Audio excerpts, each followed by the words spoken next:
बात प्राचीन काल की है, जब महाभारत का युद्ध समाप्त हुए कुछ ही समय बीता था। हस्तिनापुर के राजमहल में एक अजीब सी बेचैनी फैली हुई थी। एक दिन महाराज युधिष्ठिर को एक संदूक मिला, जो शकुनी मामा का बताया गया। उसमें एक पत्र रखा था, जिस पर लिखा था, जो इसे खोलेगा वह एक गहरे राज से वाकिफ होगा।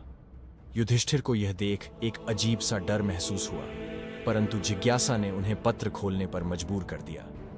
पत्र में लिखा था, मुझे मरा हुआ समझकर निश्चिंत न रहो। तुम्हारे राज्य के नीचे एक राज दफन है, जो अगर बाहर आया तो हस्तिनापुर की जड़ें हिला देगा। मैंने तुम्हारे राज्य को श्राप दिया है। जब जब कोई इस संदूक को खोलेगा, एक अनहोनी घटेगी। युधिष्ठिर हैरान थे। पत्र पढ़ते ही अचानक पूरे महल में अजीब सी हलचल मच गई। दीवारों पर अजीब सी परछाइयां झलकने लगीं और महल की दीवारें खुद ब खुद कांपने लगीं। विदुर, जो वहां उपस्थित थे, बोले, महाराज, शकुनी मामा के श्राप को हल्के में मत लीजिए। यह संकेत है कि कुछ अनर्थ होने वाला है।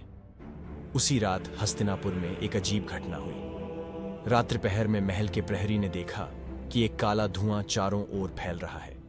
जैसे ही उसने उसकी जांच की, उसे लगा जैसे उसका शरीर जम गया है।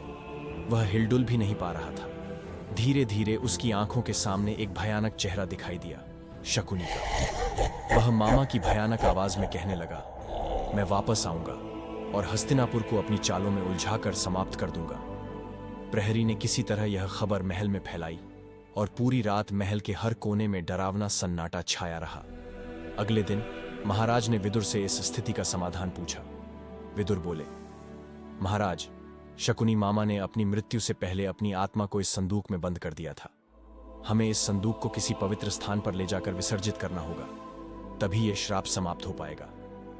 महाराज ने तुरंत अपने कुछ भरोसेमंद योद्धाओं को संदूक लेकर हिमालय भेजा, लेकिन रास्ते में एक एक करके योद्धा रहस्यमयी तरीके से गायब होने लगे। अंततः संदूक लेकर सिर्फ एक सैनिक बचा, जो पूरी तरह डरा हुआ था।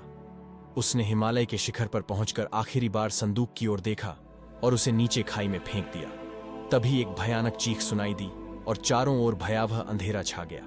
फिर सब कुछ शांत हो गया। वह सैनिक लौटकर हस्तिनापुर पहुंचा और सभी को शकुनी मामा के श्राप से मुक्ति की खबर सुनाई। महल में डर का माहौल समाप्त हो गया और सबने चैन की सांस ली।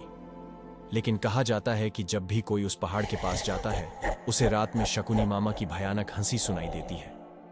इस तरह हस्तिनापुर का यह रहस्य अंधेरों में कहीं खो गया, पर शकुनी के श्राप का डर हमेशा राजमहल की दीवारों में गूंजता रहा।